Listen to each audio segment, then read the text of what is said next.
Hey y'all, Reggie here, Organ Grinder Garage. It is me, let's see, there I am. We are in Albuquerque this morning. This is our, I think, the morning of our third day of traveling. We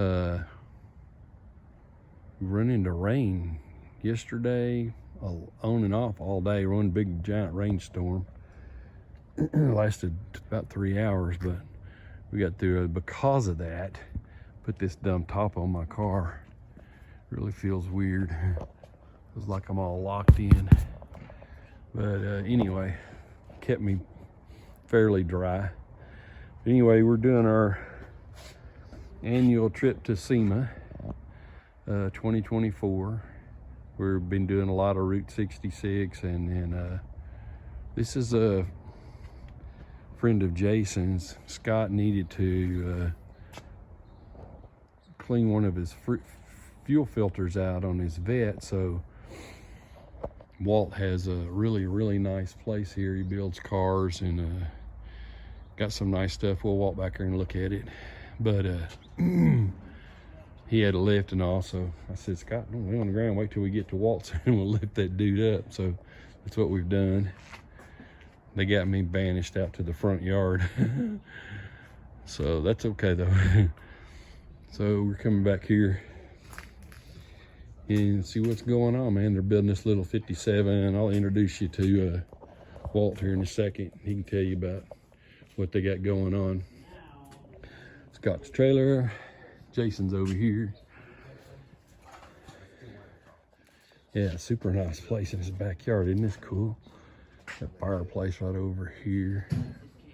Little cabana to sit in with the heater and chairs. Anyway, is this one of them Hot Rod TV shows?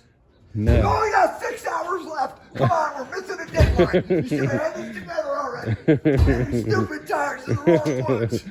Yeah, we're behind the deadline. We got 3 days to build this car.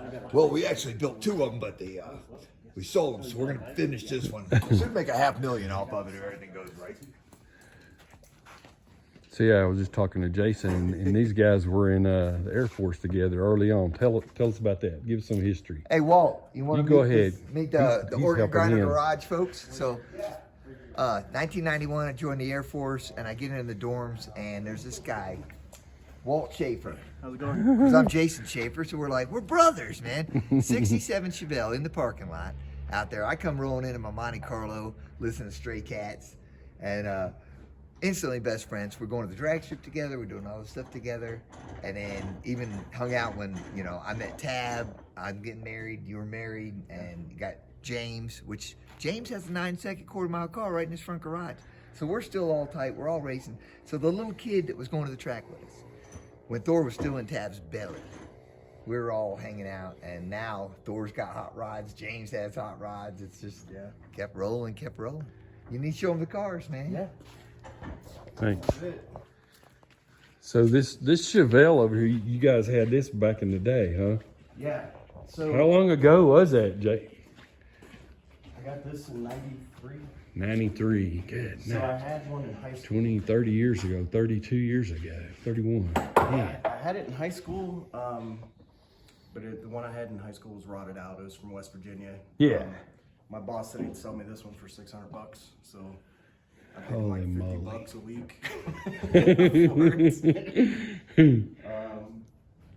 Yeah, and then took all the good parts I had on the rotted out car, put them in here.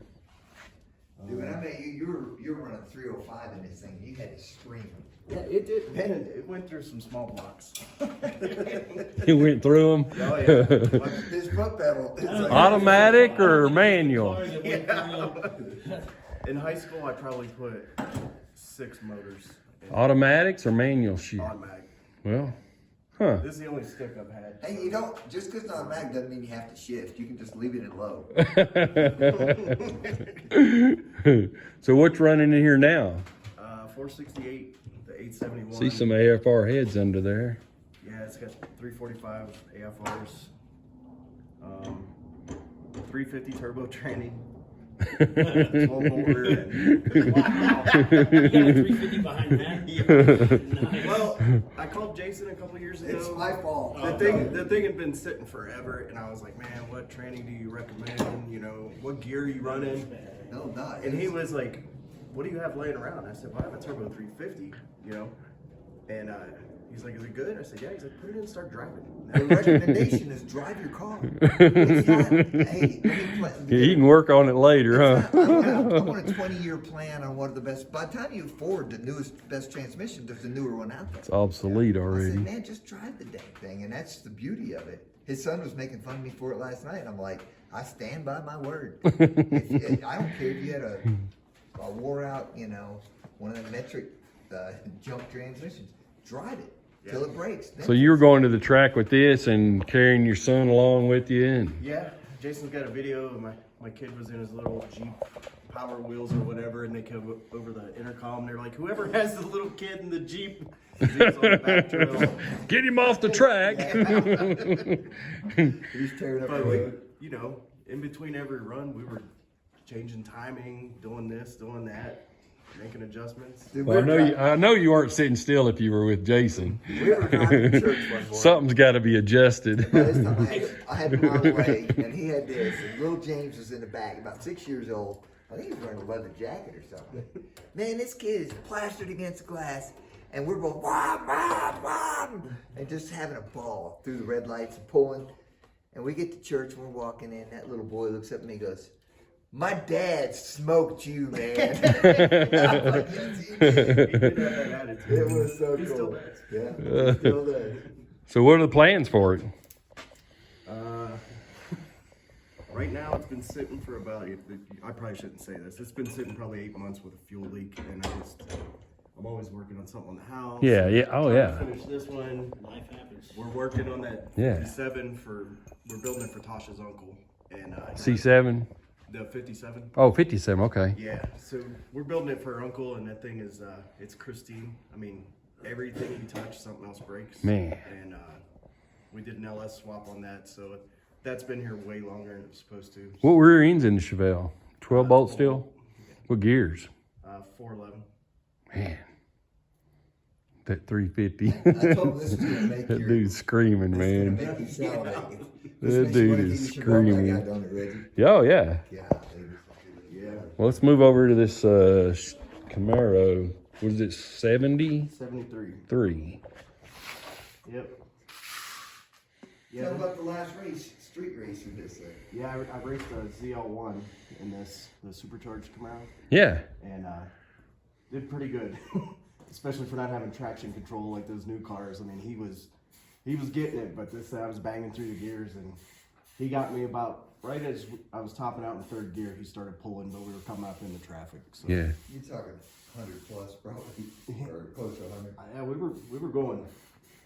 But yeah, I was happy with it. It still has the brake-in oil in it. This is a manual. This is a manual shift car, and I see a reservoir for a slave cylinder for the clutch. Yeah, I put a hydraulic. Yeah, hydraulic throwout, That's the same one. He's got the TKO 600 five speed. Yeah, 5-speed same, TKO. Same. Yep. Well, that silver's pretty, isn't it? It is good looking. Yeah, it looks green at night. It's pretty neat. Oh yeah, yeah. And it's a dark 406 air conditioning. We just put this one back together. We had the subframe out and did a bunch of work and shaved the firewall. Did you say dart motor? Dark. Wow. 406. Yeah, the 406. And this thing, if it gets to 180, it's hot. I mean, that's it. So everybody's like, why didn't you do electric fans? And I was like, because this is working. And, you know, this thing.